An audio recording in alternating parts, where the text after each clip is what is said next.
बिस्मिल्लाहिर्रहमानिर्रहीम। अस्सलामु अलैकुम वरहमतुल्लाहि वबरकातुहू।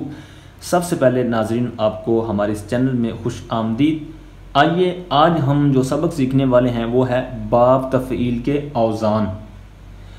अब अरबी के साथ ताल्लुक़ रखने वाले अरबी के शौकीन जो हज़रात हैं उन सब को पता है कि जो इब्तदाई तलबा होते हैं उनको अरबी सीखने में जो मदद देने वाली चीज़ें हैं उनमें से एक चीज़ है गर्दानें याद करना।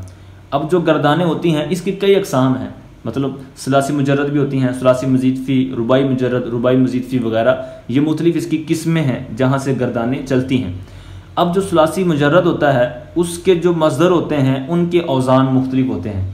मसलन दरबा यदरिबु दरबन, अब दरबन है, इसी तरह दीगर जो अबवाब हैं सलासी मुजर्रद के 6, तो इनके मुख्तलिफ़ औज़ान आते हैं। जो अब इसी तरह जो सलासी मज़ीद फ़ी है तो सलासी मज़ीद फ़ी के अंदर जो अबवाब हैं उनके जो मस्दर के औज़ान हैं वो मुकर्रर कर दिए गए हैं कि फ़लान जो बाब है उसका मस्दर इस वज़न पर आएगा। मिसाल के तौर पर बाब इफ़आल ये मज़ीद फ़ी में से है, तो अब इसका जो वज़न होगा, मस्दर होगा, वो इफ़आल के वज़न पर ही होगा। अब इकराम ये इफ़आल के वज़न पर है, ये इसका मस्दर है। इसी तरह इसरार करना, ये इसरार जो मस्दर है तो ये भी इफ़आल के वज़न पर है। इसी तरह इहबाब, तरह तरह के आपको मसादिर मिल जाएंगे, लेकिन ये क्या है कि इसी वज़न पर मिलेंगे, इफ़आल के वज़न पर। इसी तरह बामुफ़ाला ले लें, इस्तिफ़आल ले लें, इज्तिनाब इफ्तियाल से ले लें, तो ये दीगर जितनी भी आप मिसालें मुख्तलिफ़ अबवाब की लेंगे तो वो आपको मखसूस जो औज़ान हमने पढ़े हैं, मुकर्रर हैं, उन्हीं से मिलेंगे। लेकिन आज का जो सबक मैं लेके आया हूँ वो इसलिए कि अमूमन इन जो औज़ान से हम आशना नहीं होते। तो आइए हम देखते हैं कि इन 5 अबवाब जो बाब तफ़ईल के हैं इनमें से किन किन से हम वाकिफ़ हैं। तो सबसे पहले है तफ़ईल। बाब तफ़ईल का जो 5 औज़ान हैं उनमें से पहला जो वज़न है वो है तफ़ईल।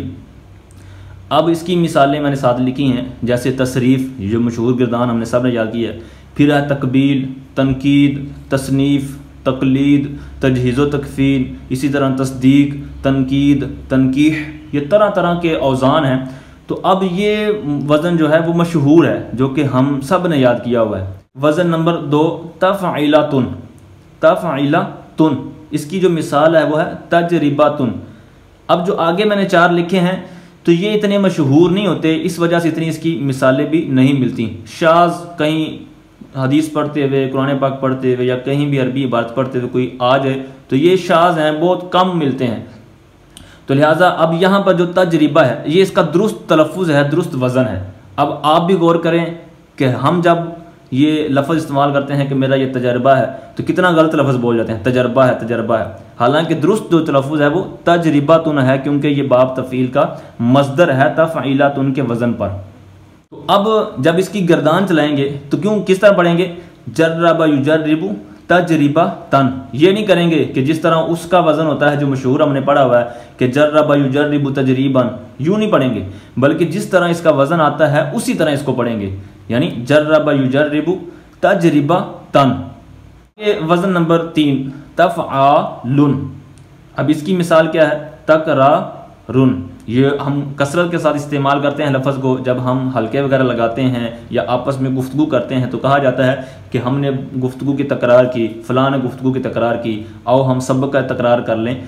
तो ये जो तकरार लफ्ज़ है तो आज हमें पता चल गया कि ये भी बाब तफ़ईल का ही मस्दर है, उसी के वज़न पर ये पाया जाता है। अब तफ़आलुन, तकरारुन, अब इसके अंदर भी जिस तरह मैंने यहाँ अर्ज़ किया कि कर्ररा युकर्रिरु तकरीरन नहीं कहेंगे, बल्कि कर्ररा युकर्रिरु तकरारन कहेंगे। आगे वज़न नंबर 4 फ़िआलुन। फ़िआलुन। अब इसकी मिसाल क्या है? क़ितालुन। अब इसकी कई मिसालें आपको मिल जाएंगी ताला करने से कि इसको जब गर्दान चलाएंगे तो यूँ करेंगे क़त्तला युक़त्तिलु क़ितालन, ना कि तक़तीलन। ठीक है, तो जो वज़न है उसका जो मस्दर है उसी मस्दर पर आप उस गर्दान को पढ़ें। आगे वज़न नंबर 5 फ़आलुन। अब इसकी मिसालें क्या हैं? कलामुन, ज़कातुन। तो अब बिल्कुल जिस तरह मैंने पहले अर्ज़ किया तो यहाँ पर भी उसी तरह हम गर्दान चलाते हुए इनको इस्तेमाल करेंगे, यानी कल्लमा युकल्लिमु कलामन, ज़क्का युज़क्की ज़कातन।